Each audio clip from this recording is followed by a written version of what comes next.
ओम नमो भगवते वासुदेवाय।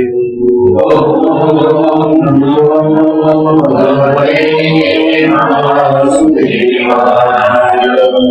ओम नमो भगवते वासुदेवाय। ओम नमो भगवते वासुदेवाय। ओम नमो भगवते वासुदेवाय।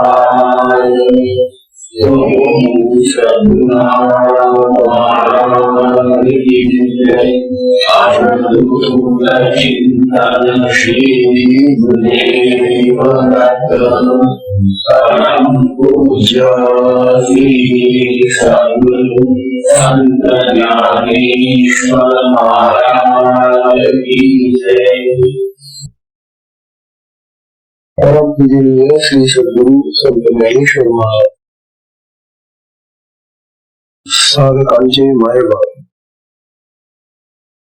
बालयोगी आणि भगवान विष्णूचे अवतार असलेले ज्ञानोबा यांचा श्री अमृतानुभव तथा अनुभवामृत नामाचा ग्रंथ आपण पाहतो। या ग्रंथाचं पहिलं प्रकरण शिवशक्ती संपलेलं आहे आणि दुसऱ्या प्रकरणातल्या दोन आपल्या 3 ओव्या झालेल्या आहेत। विषय चाललेला आहे ज्ञानोबा आपल्या गुरूंना वंदन करतायत। हे जे गुरुवंदन आहे हे गुरुवंदन ज्ञानोबांचं कसं चाललेलं आहे आणि ते गुरुला काय म्हणून वंदन करतायत, गुरु कोण असतात, कसे असतात, काय असतात आणि आपली गुरु संबंधीची काय व्याख्या असते, ज्ञानोबा गुरुंना काय समजतात। ज्ञानोबा आपल्या सगळ्या साधकांना सांगू इच्छितात की मी जसं गुरुंना वंदन करतो, माझा जो गुरुचा भाव आहे, मी जे गुरुंना मानतो तसं तुम्ही सगळ्यांनी गुरुच्या प्रती तसा भाव ठेवा। स्वतः ज्ञानोबांना आत्मज्ञान झालेलं आहे, ते आत्मज्ञानी आहे। स्वतः आत्मज्ञानी असल्यामुळे त्या आत्मस्वरूपामध्ये असल्यामुळं आपल्या सगळ्या साधकांना ते आत्मज्ञान देऊ इच्छितात म्हणून हा ग्रंथ आहे। त्याचं नाव तुम्ही अमृतानुभव असं ठेवलं गेलं। हे अमृताचे अनुभव आहे ज्ञानोबांचे। हे जे अमृत आहे ते आत्म्यामधून हे विद्यार्थ्यांचे मुक्त आहेत म्हणून ते आपल्या सगळ्यांना कल्याणकारक आणि लाभदायक आहे। अब मैं मराठी में बात नहीं करूंगा, जो बात होता है लेकिन मैं हिंदी में बात करूंगा। मराठी समझता है क्या? ठीक है, आप जो हाँ कह देंगे लेकिन समझ में नहीं आया तो क्या, इसीलिए ग्रंथ तो मराठी में है लेकिन जिन लोगों का मराठी से अधिक परिचय नहीं होता वो मराठी में ये बात नहीं समझ पाएंगे, तो प्रवचन करने का जो लाभ है वो नहीं उनको प्राप्त हो। वैसे तो ज्ञानेश्वर महाराज जी की जो मराठी भाषा है तो मराठी लोगों को भी नहीं समझ गया, क्योंकि जब हम वो करते हैं तो वो भी ध्यान में नहीं है। फिर उसका मराठी में आज की मराठी में उसका विश्लेषण करना पड़ता है। जब 3 मूवियां होगी है, लेकिन 3 मूवियां ज्ञानोबा जी कह रहे गुरु का वर्णन कर रहे। मैं जिस गुरु का वंदन कर रहा हूँ वो गुरु है कैसे। मैं पहली मूवी में उन्होंने बताया आता उपाय मनवसंतु जो आत्मे का आहे वसंतु अमूल्याची परी मूर्ती कारुण्याचा। ये पहली मूवी है।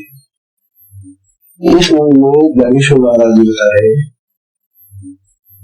कि जो गुरु होते हैं ये उपाय का मन जो है उसका फल देने वाले वसंत ऋतु होते। जैसे बगीचा, ये जंगल है, वन है, इसमें जो वनस्पतियां होती है उनको फूल फल वसंत ऋतु में आते है ना। इसी प्रकार आपकी जो साधना है ये बाग है, बगीचा है। इस बगीचा में आपको फल प्राप्ति अगर चाहिए तो गुरु रूपी वसंत ऋतु आना चाहिए। गुरु के बिना साधना का फल नहीं मिलता। ध्यान रखो, जो अपने मन से कोई साधना करने लग जाए, अपने ही विचार से, अपने ही मन से, भले ही वो उस साधना में आनंद लेता हो, लेकिन उस साधना का जो फल है, अंतिम फल मोक्ष, मुक्ति, आत्मज्ञान, आत्मा प्राप्ति, वो उसको नहीं प्राप्त होगा। जिस प्रकार जितने भी वृक्ष लगा हुआ फल देने वाले, अगर वसंत ऋतु नहीं आया तो वृक्षों को फल नहीं आए। इसी प्रकार साधना रूपी बगीचा में जो भी हम साधना करते जानना पिता की, उनको फल देने वाला, उस साधना का जो फल अंतिम फल है वो देने वाला वसंत ऋतु होते। गुरु के बिना साधना का फल मिलता नहीं। इसलिए साधना लेनी है तो गुरु से ही लेनी चाहिए। ये बात की पहली गुरु बता थे और बता रहे थे कि वे आज्ञाचे आहे होते। और गुरु महाराज क्या होते हैं? वे मंगल सूत्र होते हैं। जैसे पतिव्रता नारी होती है, अपने पति के द्वारा जो उन्होंने सौभाग्य प्राप्त किया है, उस सौभाग्य का प्रतीक मंगल सूत्र होता है। गले में पद्धति में मंगल सूत्र पहना जाता है। तो ज्ञानोबा अपने गुरु महाराज जी को मंगल सूत्र कहते हैं। मंगल देने वाला सूत्र, पावित्र देने वाला सूत्र, पवित्रता प्रदर्शित करने वाला सूत्र। ऐसा गुरु प्राप्त हो जाए जिसको कि बस उनको तो पवित्रता ही पवित्र, मांगल्य ही मांगल्य प्राप्त होता है। इसकी उसकी चित्त की शुद्धि होती रहती साधना से। आप गुरु का स्वरूप बता रहे ज्ञानोबा जी, अमूर्त बड़ी मूर्ति गुरु वास्तव में देह नहीं होते, गुरु शरीर नहीं होता। वास्तव में गुरु ब्रह्म होते, आत्मा होते, परमात्मा होते, और वे अमूर्त होते। अमूर्त यानी जो दिखाई नहीं देता, अव्यक्त, जैसा ब्रह्म आत्मा दिखाई देता है क्या, इसी प्रकार गुरु भी ब्रह्म होते हैं, आत्मा होते हैं। लेकिन शिष्यों को उपदेश करने के लिए, शिष्य का उद्धार करने के लिए, शिष्य को जगत के संसारों के पाशों से, बंधों से हटाने के लिए और अंतिम मोक्ष देने के लिए गुरु करुणा दृष्टि करते। करुणा का है दया। गुरु अति दयालु होते।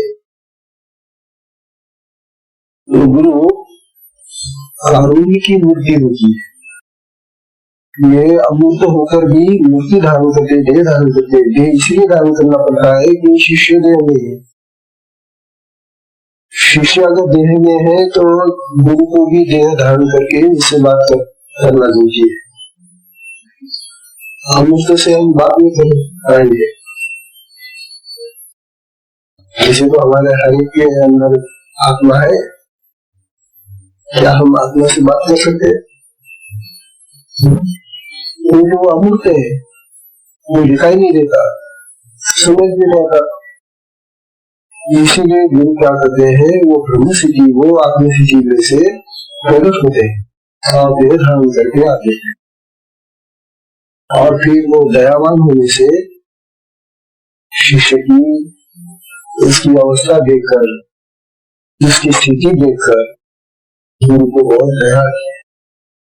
वो अति दयालु होते और दया होने से वे उसको उसकी जो अवस्था है शिष्य की, उससे निकाल के उनको उठाते हैं। तो पहली मूवी में बताया गया है। आप दूसरी मूवी में ज्ञानोवाली बता रहे हैं, ज्ञानोवाली कह रहे अविद्येचे आगमे भूयित जीवपणाचे भवे दया चैतन्याचे धावे अभिवेग। ये दूसरी पंक्ति में भी यही बात ज्ञानोवाली कह रहे हैं। शिष्य कैसा है? शिष्य अविद्या के जंगल में भटक रहा है। ये जंगल कौन सा है? ये नाम कौन सा है? अविद्या का, अज्ञान का, माया का। शिष्य तो जन्म से ही संसार में आता है ना, पहले से। और ये सारा संसार क्या है? माया है। इस माया के अंदर ही शिष्य निर्माण होता है और बढ़ता जाता है। आज इसको गुरु नहीं मिला, वो बेचारा मरने तक इसी जंगल में फिरता रहेगा, भटकता रहेगा। इस माया के जंगल में, अज्ञान के जंगल में भटकता रहेगा। उनको बड़ी दया की, कुछ वो बड़े दयालु है ना, उसको देखा नहीं जाता। इसकी क्या ये अवस्था है? इसीलिए जो माया के जंगल में भटक रहा है, ऐसे शिष्य को उस माया से छुड़ाने के लिए, तो माया बड़ी दुर्धर है, कठिन है। माया छुट्टी नहीं, छुट्टी नहीं। माया तो भगवान की ही शक्ति है। इसीलिए भगवान के अलावा उसको कोई दूर नहीं सकता था। और गुरु तो भगवान से नहीं हो जाएगा, उसे भी बड़े हो जाएंगे, बताएंगे आपको। तो इसीलिए गुरु अपने सामर्थ्य से उस माया को हटाते हैं, अविद्या में जो भटक रहा है उसको छुड़ाते हैं। अविद्येचे आगमे जंगल में भटक रहा भूयित जीवपणा से हुए, और वो जीव अवस्था में रहता है। जीव अवस्था यानी भाव। आजकल सारे जगत के लोग जीव भाव में ही है, कोई शिव भाव नहीं। जीव भाव में और शिव भाव में क्या अंतर है? शिव तो आत्मा है, आत्मा स्वरूप जो रहते हैं वो शिव भाव में। आप वही जो आत्मा स्वरूप का चैतन्य है वो देह को चिपक जाता है और वो सबको देह समझने लगता है। मैं कौन हूँ? मैं आदमी हूँ, स्त्री हूँ, अमुक हूँ। इस तरह से वो देह ही समझता है। इसी प्रकार जो मनुष्य को देह समझता है वो जीव भाव है। ये जीव भाव में रहने वाला शिष्य जो है उसको गुरु क्या करते हैं? उसका जीव भाव हटा देते हैं। उसका जीव भाव होना अति कठिन है, वो टूटता नहीं। आप चाहे कितने भी समझदार बंदा हो, चाहे आपके पास कौन सा भी शस्त्र हो, जीव भाव टूटेगा। क्योंकि जीवा जन्मता से चिपक जाता है। मैं देव हूँ, मैं देव हूँ, मैं देव हूँ, मैं मनुष्य हूँ, मैं रूप हूँ। इस प्रकार देवभाव चिपक गया एक बार, वो इतना घना हो जाता है, इतना मजबूत हो जाता है कि वो निकलता है। तो ऐसे जीव भाव को उड़ने का कार्य मिलता है। जीव भाव से हटाकर उसको शिव भाव में लाना है, आत्मभाव में लाना है। ये बड़ा महान कार्य है। कहते हैं अविद्य से आड़वे हिंदी तजीव पड़ा से बने चैतन्य से धावे कानून। क्या कहते हैं, गुरु भागते आते हैं इसको देखा है। मेरा एक शिष्य आदित्य में पढ़ा है, माया में पढ़ा है, जो भाव में आया है, उसको छुड़ाना चाहिए। इसकी दशा अच्छी नहीं है, इसीलिए वो भागते आते हैं। वो धारण करके देह धारण करके और देह धारण करके शिष्य को ऐसी कुछ साधना देते हैं कि जिस साधना से जिसका जीव भाव टूट जाए। वो तीसरी योनि में आया है, वो कौन सी साधना ले रहे हैं?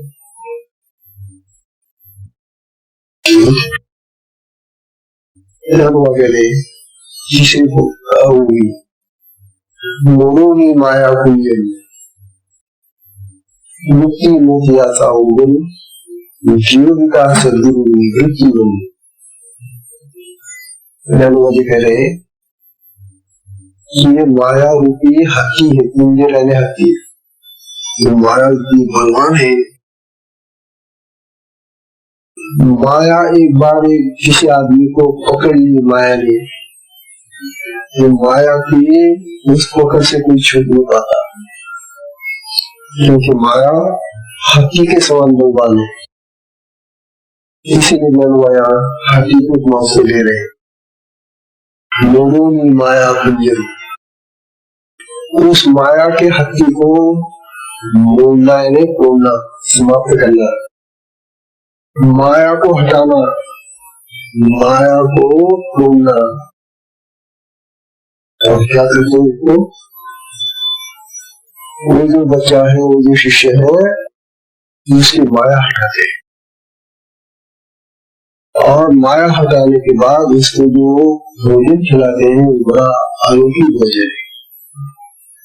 मुक्ति मोतियांसा उगम, उसको मुक्ति का भोजन खिलाते, मुक्ति मोक्ष का भोजन देते हैं। ये सामान्य भोजन नहीं जगत के, ये मुक्ति का भोजन है, मोक्ष का भोजन है। क्योंकि माया से हट गया, माया हट गई, फिर वो मुक्ति के लिए जाता है, मोक्ष प्राप्त करता है।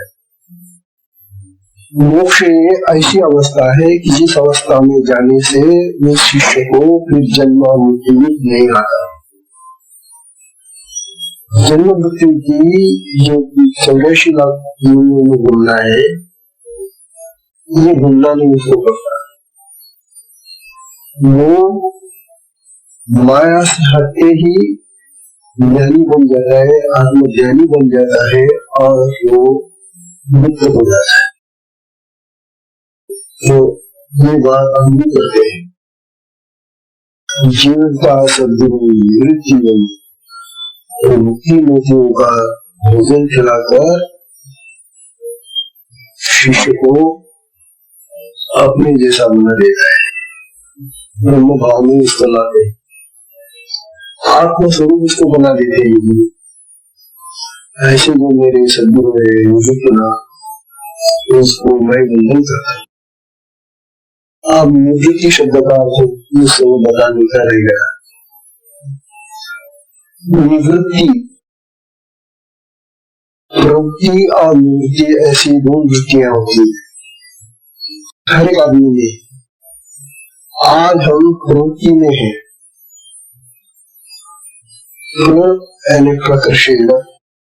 वृत्ति मन की चित्त की भागने की अवस्था है। इसको वृत्ति कहते हैं।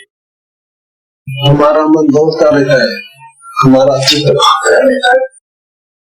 ये जो भाग दौड़ है चित्त की मन की, इसको वृत्ति कहते हैं। तो ये सारी वृत्तियां प्रकर्षण वेग से भाग रही है हमारी। मन से निकलती वृत्ति अंदर निर्वाण होती है और बाहर जगत की तरफ भागती है। जगत की तरफ भागने वाली वृत्ति का नाम प्रवृत्ति है, और जगत की तरफ से वापस आती है। अब वो भागना नहीं चाहती, जाना नहीं चाहती, इसको निवृत्ति कहते हैं। ये प्रवृत्ति और निवृत्ति ये तो एक के सापेक्ष दूसरी है, जाना और वापस आना। जैसे वे नौकरी करने वाले लोग होते हैं, दिन तक नौकरी करते रहते हैं, प्रवृत्ति में चल रहे, उनका काल समाप्त हो गया नौकरी का, फिर वो निवृत्त हो जाते, घर में बैठते हैं, वो नहीं जाए। तो ये प्रवृत्ति और निवृत्ति ये शब्द को है, लेकिन यहाँ निवृत्ति का अर्थ बिल्कुल अलग है। निवृत्ति का अर्थ है वृत्ति रहित होना, क्योंकि निवृत्ति में ही वृत्ति है, अब प्रवृत्ति में ही वृत्ति है। लेकिन यहाँ जाने वाली जो निवृत्ति महाराज का वर्णन करते हैं, वो वृत्ति रहित अवस्था में जो गुरु होते हैं, उनके गुरु को वृत्ति रहित होते हैं, ब्रह्मस्वरूप होते हैं, ब्रह्मा में वृत्ति नहीं होती। इसीलिए यहाँ निवृत्ति का अर्थ है वृत्ति शून्य, वृत्ति रहित, निर्वृत्त, यह से यहाँ लेना चाहिए।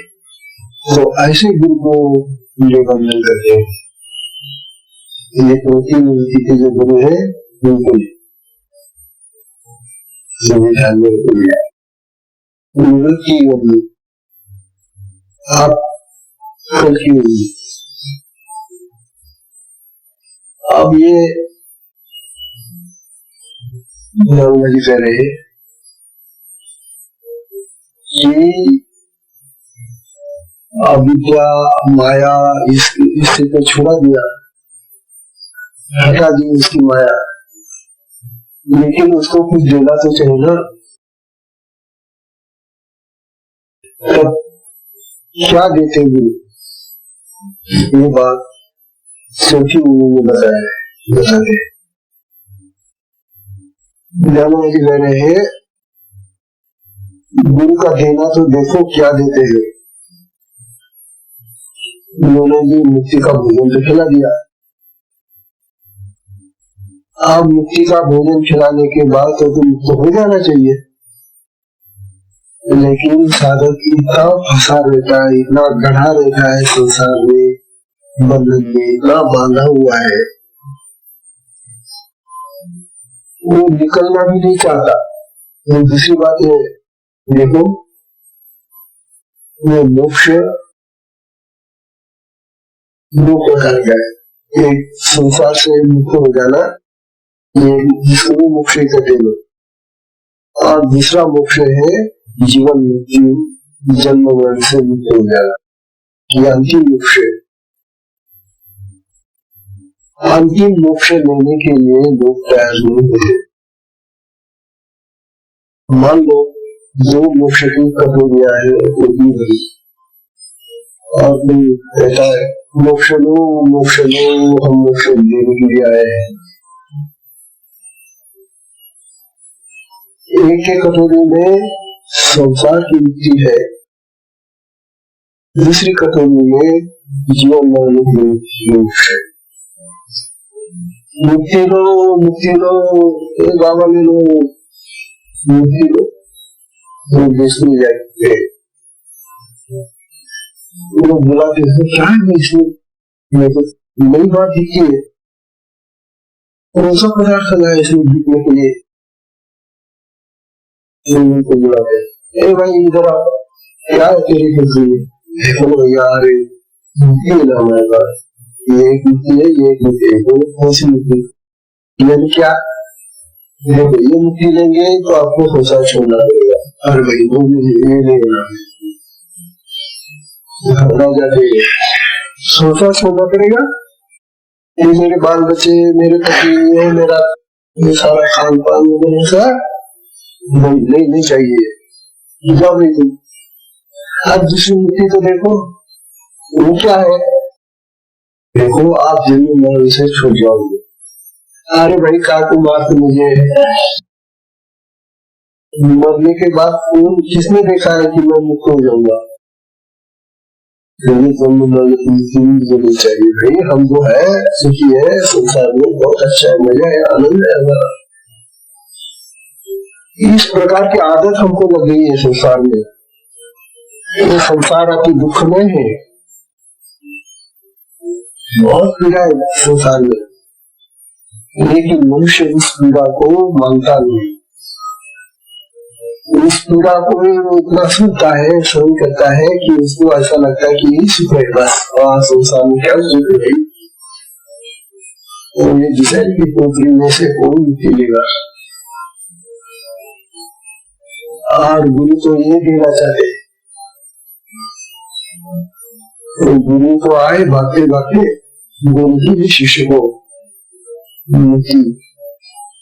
लेकिन अगर शिष्य इस संसार के ही बंधन में पड़ा है और उसमें सुख मान रहा है, तो गुरु के पास से मुक्ति नहीं लेगा।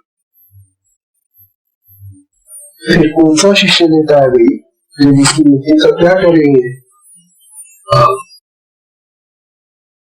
ये मोक्ष और मुक्ति तो उसके लिए लाभदायक है कि जो कुछ पुण्य कर्म करके, पुण्य संपादित करके आए पूर्व जन्म में, जिनके पास सुकृत है, सूत्र कहने अच्छे कार्य किए, उन्हें सब जमाया है। पाप नहीं, पापी आदमी को कभी भी मुक्ति की इच्छा नहीं होती है। ज्ञानियों का जो है, लोगों की भलाई की होती है, उपकार किए होते हैं, सहायता देते हैं गरीबों को। ऐसे जो लोग होते हैं वो पुण्यवान है। वो पुण्यवान व्यक्ति को ही ये समझ में आता है कि संसार दुखमय है, पापी को नहीं। ये ध्यान में रखो, पापी आदमी तो पाप करने में ही आनंद मानता है, दूसरों को छलने में, दूसरों को तकलीफ देने में, दूसरों का अहित करने में वो आनंद मानता है। तो ऐसा आदमी मुक्ति कैसा देगा? वो मुक्ति नहीं देता। वो मुक्ति को चाहता है जो सत्प्रवृत्त है, सात्विक है, सत्वगुण जिसमें बड़ा है, जो धार्मिक है, जो नीतिमान है, जो दयावान है, ऐसे ही आदमी को मुक्ति अच्छी लगती है। ये ध्यान में रखो। तो जगत में मुक्ति लेने वाले ऐसे पुण्यवान लोग हो, तो वही साधक बनते हैं। और आप तो बड़े नसीबान है कि आपको ऐसे गुरु प्राप्त हो गए हैं कि जिनसे आपको जो साधन प्राप्त हुआ है वही साधन ज्ञानवा जी ये चौथे गुरु में बता रहे हैं। अब ये चौथी मूवी देखो, इस चौथी मूवी में ज्ञानवा जी कह रहे हैं गुरु जो मोक्ष मुक्ति देते हैं, लेकिन इस मोक्ष मुक्ति को प्रथमतः प्राप्त करने के लिए हमारे अंदर जो संस्कार विकार भरे हैं चित्त में, उनको निकालना आवश्यक है। वो अगर नहीं निकालेंगे तो मोक्ष कैसा प्राप्त होगा? मुफ्त मोक्ष देंगे, लेकिन शुद्ध चित्त जो है, शुद्ध अंतकरण का जो है, उसको ही मोक्ष की तरफ जाना होता है। अन्यथा मलिन हृदय मोक्ष की तरफ नहीं जा सकते। इसलिए ज्ञानों यहाँ आप मुक्ति देने के लिए गुरु इसको साधन लेते हैं, और ये जो साधन है, ये साधन ज्ञानवादी तो हमारी शक्तिपात के साधन के बारे में बात कर रहे हैं। देखो, जया चैन्य अपांग पाते, जया चैन्य अपांग पाते बंध मोक्ष पुनीयाते, बेटे दानतया दान दे जया वर्ष। ये मूवी जो है, ये मूवी पूर्ण शक्तिपात की मूवी है और सारे हमारे संत भी ये मान रहे हैं। ये मूवी शक्तिपात विद्या की मूवी है। क्या कहते देखो लग हुए, वो जो गुरु है जो शिष्य का उद्धार करने के लिए भागते आए हैं, वो उसको अपनी दृष्टि से ही जया चैन्य अपांग पाते, अपांग पात, अपांग पात यानी जो दृष्टि, सूक्ष्म दृष्टि का पतन होना। शिष्य को देख के ही दृष्टिपात होता है। दृष्टि से शक्ति उसके अंदर जाती है गुरु की। गुरु देख अर्थात उसमें संकल्प है, संकल्प सही दृष्टिपात। इच्छा है गुरु की कि इसको हम ऐसी साधना दे रहे हैं कि जो शक्ति की साधना है, हमारे अंदर जागृत शक्ति जो है, वो जागृत शक्ति इस साधक में चली जाए। इसीलिए वो अपनी दृष्टि से वो शक्ति प्रसारित करते हैं और उसके अंदर भेजते हैं, उसमें दृष्टिपात कहते हैं। तो यही बात करने लगी, यहाँ बता रहे जया चैन्य अपांग पाते बंध मोक्ष को नहीं आते। अरे उसकी जो दृष्टि है, दृष्टि का बात है, दृष्टि की जो शक्ति आई है शिष्य में, उस शक्ति के द्वारा उसका जो बंधन है, उसके अंदर जो बंधन पड़े हैं, वो सारे समाप्त हो जाते, वो बंधनों से छूट जाता है, बंधन मुक्त हो जाए।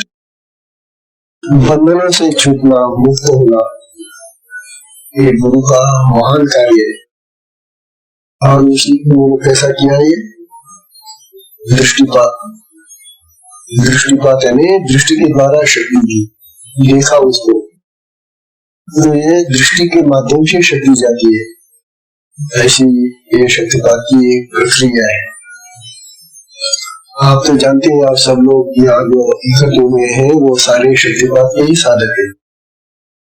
शक्तिपात साधना जो गुरु देते हैं तब वो 4 प्रकार से होती है।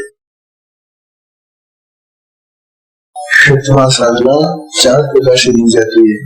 एक दृष्टिपात तो ये हो गया, दूसरा प्रकार है उसके माथे को स्पर्श करना, स्पर्श दीक्षा उसको बोलते हैं। तीसरा प्रकार है उसको मंत्र दिया जाता है या नाम दिया जाता है। मंत्र के माध्यम से शक्ति प्रवेश होती है उसके कान में। माथे पर हाथ रखने से माथे पर से शक्ति शरीर में जाती है। मंत्र के द्वारा दी गई शक्ति मंत्र के माध्यम से उसके कान में जाकर शरीर में फैलती है। ये 3 प्रकार तो है, दृष्टिपात, स्पर्श और मंत्र। लेकिन एक और एक प्रकार है, वो है संकल्प दीक्षा। गुरु संकल्प करते हैं, जब शिष्य सामने नहीं है, वो कहीं दूर बैठा है, तब जो दीक्षा होती है वो संकल्प दीक्षा ही होती है, क्योंकि वहां स्पर्श नहीं कर पाते, दृष्टि नहीं जाती है, मंत्र भी नहीं दे सकते, क्योंकि सामने नहीं है। तो तब गुरु केवल संकल्प करते हैं, चाहे वो हजारों मील दूर क्यों न हो, कहीं भी हो। वहां गुरु का जो संकल्प है वो प्रवास करते जाता है और इसके अंदर प्रविष्ट होकर इसको क्रिया शुरू हो जाती है। तो इस प्रकार से ज्ञानुवा इस मूवी में शक्तिपात की प्रक्रिया समझा रही है। ज्ञानुवा जी ने इन 4 मूवियों में हमें क्या क्या समझाया और फिर ये शक्तिपात से क्या होता है ये भी बता रहे ज्ञानुवा। भेटे दानते आगानते जयाकाशी। जब शक्ति इसके अंदर प्रविष्ट होगी तो उसकी भी शक्ति, शिष्य की शक्ति भी जागृत हो जाती है। अब जागृत शक्ति और निद्रित शक्ति का फर्क आपको मैंने बहुत बार समझाया है। जागृत और निद्रित शक्ति जैसे हम सोते हैं ऐसी शक्ति सोती नहीं, और जैसे हम जागते हैं ऐसी शक्ति जागती नहीं। तो शक्ति तो देह नहीं है, शक्ति तो आत्मा की जैसी ही है, अमूर्त है। तो शक्ति का जागना क्या और शक्ति का निद्रित होना क्या है, ये बात हर एक साधक को मालूम होना ही चाहिए, अवश्य। निद्रित शक्ति वो होती है कि जो आज हमारे अंदर काम कर रही है, वो आत्मा से निकलती है, सारे देह में फैलती है, इंद्रियों में आती है और सारी इंद्रियां काम करती रहती है। काम करते करते थक जाते हैं, शक्ति निकल जाती है काम में से। आत्मा से आकर इंद्रियों में आकर कर्मों से शक्ति बह जाना, ये शक्ति का जो प्रवाह है यह निद्रित शक्ति है। हम इसको जागृत कहते हैं। गाँव वाले लोग, गाँव के लोग पता नहीं इसका वो यार है, इसको तो निकल करेंगे क्या, हम तो काम कर रहे हैं, काम में शक्ति आती है। लेकिन ये शक्ति का जो प्रवाह है इसको निद्रित शक्ति कहते हैं, प्रसव क्रम कहते हैं। प्रसव यानी निर्माण करना। शक्ति जगत के कार्य करने से, नाना प्रकार के कार्य करने से अनेक प्रकार निर्माण करती है, अनेक वस्तु निर्माण करती है, जिसको प्रसव क्रम में शक्ति का प्रवास होता है। आप जब शक्ति प्रति प्रसव क्रम में जाएगी, उल्टी जाएगी, आत्मा से निकलेगी और आत्मा से वो जाकर अपना ये जो रीढ़ की हड्डी है ना, उसके नीचे एक केंद्र है, चक्र है, मूलाधार चक्र। उस मूलाधार में वो बैठती है और जब गुरु ये दीक्षा देते हैं तब उस दीक्षा से वो खड़ी होती है। वो सर्पिल आकार से 3.5 मात्रा लेकर मूलाधार में बैठती है।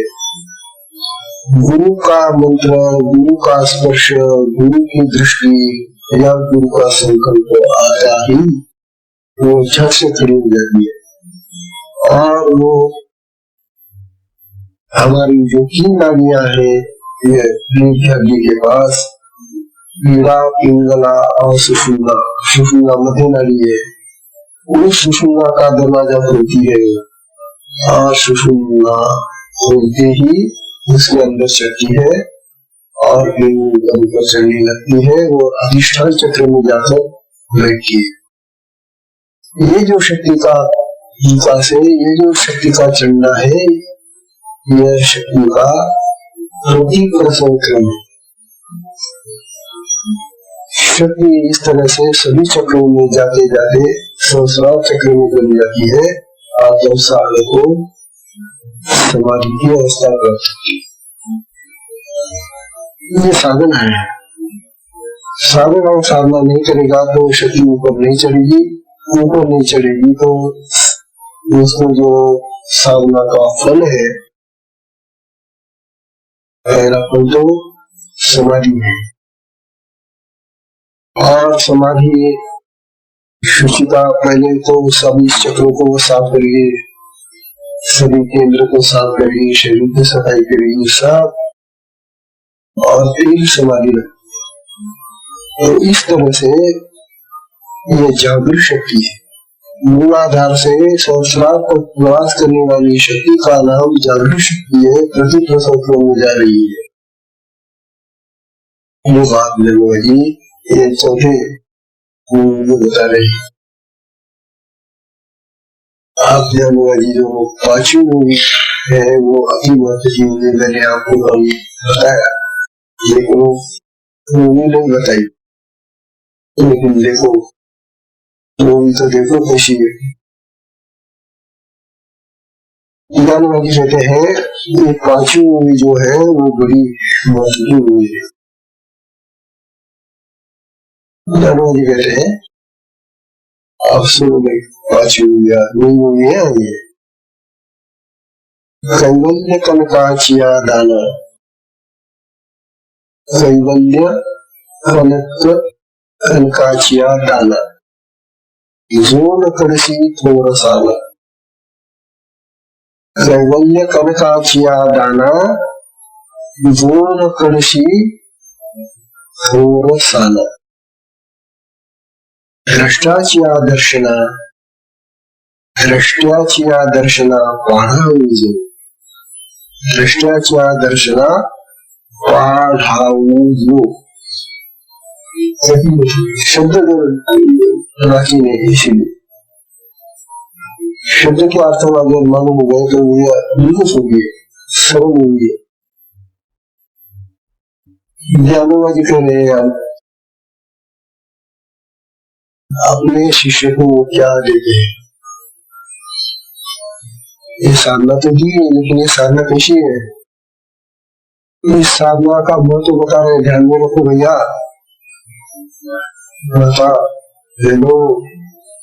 ज्ञानवादी अपनी साधना का वर्णन कैसा करते, वो कहते हैं कैवल्य कनकाचिया दाना।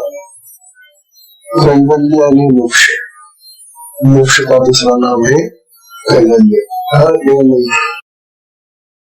इसे कैवल्य प्राप्त होता है, केवलम इति कैवल्यम। कैवल्य, कैवल्य यानी मोक्ष। क्या है मोक्ष? ऐसा अगर आप, मैंने तो अभी बताया कि किसी को पूछा क्यों तुम्हें कैवल्य चाहिए, क्या तुझे मोक्ष चाहिए, क्या तुझे, वो नहीं मांगेगा, ना बोलेगा वो कैवल्य मुझे तुम्हारे पास रखो, मोक्ष नहीं चाहिए। लेकिन सोना बताया तो ये सोना है, सोना चाहिए क्या? हाँ दो, खूब पड़ेंगे लोग। वो सोना बिकने वाला आया तो उसको आगे भी नहीं जाने देंगे, सारे लोग गति करेंगे वहां सोना लेने के लिए। कहते हैं ये कैवल्य कनक है भैया, मेरे पास क्या है, कैवल्य कनक, कनक है सोना, मेरे पास कैवल्य का सोना है, चाहिए? हाँ सोना तो कैवल्य भी काम नहीं, वो तो इकट्ठा है। क्या करेंगे, सोना तो चाहिए और कैवल्य तो नहीं चाहिए, लेकिन वो तो दे रहे हमको कैवल्य युक्त सोना दे रहे। ये सब कोई अलंकार होता है ना सोने का। इसी प्रकार कैवल्य रूपी अलंकार में सोना लगाया है और वो कैवल्य रूपी सोने का दान देते हैं उसको आकर्षित करने के लिए। वो केवल कैवल्य नहीं चाहता ना, इसीलिए उसको मुनाफा दे दिया, कैवल्य को कनक में रूपांतरित कर दिया उन्होंने। और कहता है देख बच्चों, अरे सुना है वो कैवल्य सोने का दान देते। अरे भैया ये सोना तो मामूली चीज है, ये तो नश्वर बात है, लेकिन कैवल्य की महान बात है कि वो किसी को नहीं प्राप्त होती। ऐसी सोना तो मिल जाएगा कहीं न कहीं, लेकिन कैवल्य नहीं मिलेगा, वो तो नहीं देंगे तो मिलेगा। सोना तो किसी भी मिल सकता है, है ना। चोरी करने वाले तो कहीं से भी सोना चुरा लाते है ना, लेकिन कैवल्य नहीं चुरा सकते। अगर उसी चोर को कहा कि जाओ, अरे कैवल्य लेके आना, कि कहा जाएगा वो कैवल्य लेने के लिए? कैवल्य की चोर मिलेगी, कैवल्य किसी के पास जमा नहीं है, कैवल्य का कोई दुकान नहीं, मकान नहीं,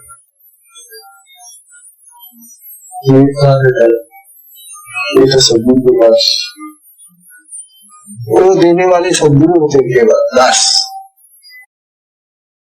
इसीलिए ध्यान करे कि कबीर का सोना बोते समय वे ये नहीं देखते कि ये छोटा है या बड़ा है।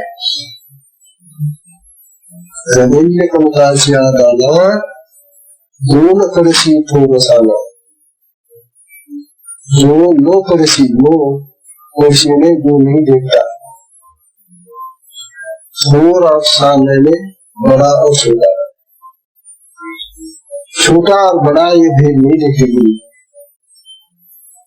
रविंद्र की सोना देते समय गुरु जो मांगता है वो छोटा है या बड़ा है, नहीं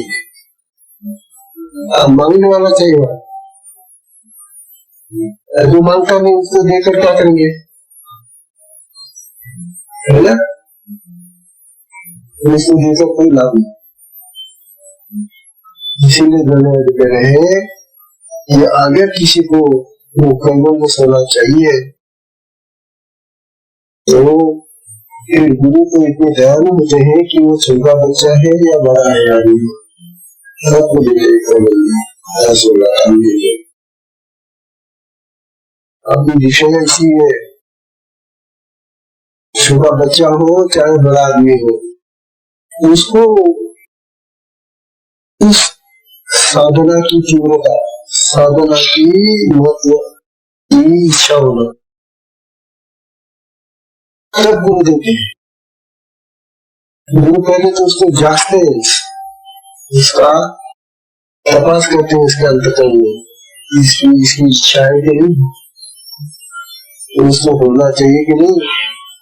नहीं तो आजकल क्या हो रहा है, दूसरे लोग कहते हैं ले लो दीक्षा,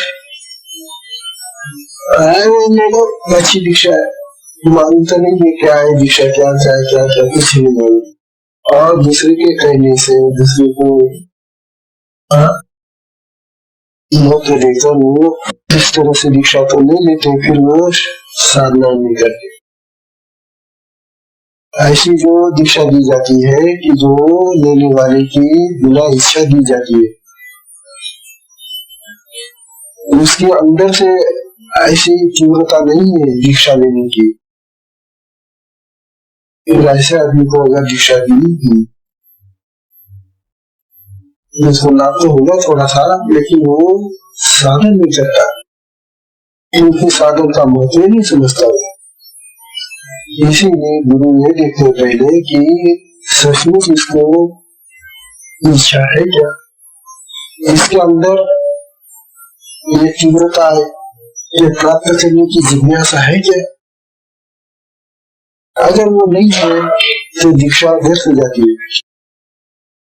इसलिए गुरु उसको जांचते हैं, उसका परीक्षण करते हैं, उसका अंतर्गम देखते हैं, तब वो दीक्षा दी जाती है। और जब वो अंतर्गम इसके लिए अनुकूल है, वो दीक्षा प्राप्त होते ही क्या होता है ये बता रहे धनवा जी कहते हैं रविंद्र कंकाचिया दाना जो न करसी थोड़ाना। उन्होंने तो छोटा बड़े का भेद नहीं देखा, क्योंकि लेने वाला बहुत अत्यंत जिज्ञासु है, बहुत भाविक है, बहुत समर्पित भाव है इसका, गुरु के प्रति बहुत निष्ठा है उसकी, शरणागति है उसकी। ये सब देखकर गुरु देते हैं, वो छोटा हो या बड़ा। तब गुरु जब दीक्षा देते हैं तो क्या होता है वो ध्यान में बता रहे। दृष्टिया दर्शना जो असली दृष्टा है वो आत्मा है, हमारी आंखें देखने वाली है कबूल है, लेकिन ये आत्मा के दृष्टि के पीछे आत्मा बैठा है, चैतन्य बैठा है, वो किसी ने दृष्टि देखी है, वो खरा देखने वाला आत्मा है दृष्टा। तो उस दृष्टा को देखने की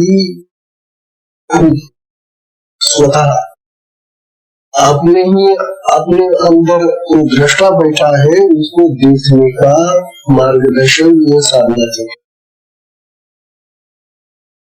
और वो जो शक्ति दी है उसको गुरु ने, वो जादुई शक्ति है और वो आत्मा की शक्ति है। फिर तो वो आत्मा शक्ति आप उस साधक को आत्मा की तरफ ले जाएगी और आत्मा बता दीजिए देखिए आत्मा है, और उसको आत्म ज्ञान होता है, आत्मसी प्राप्त होती है, आत्मस्वरूप प्राप्त होता है। तो आत्मस्वरूप प्राप्ति के लिए गुरु ये दीक्षा देती है, ये बात और सबसे जगत में जो लाभ है यही लाभ है, आत्मस्थिति प्राप्त है। आज के मेरी समाप्त हो गया। इस मूवी का थोड़ा सा आपको बता दिया है, लेकिन इस मूवी का और भी हरि का बताएंगे। हरि ओम।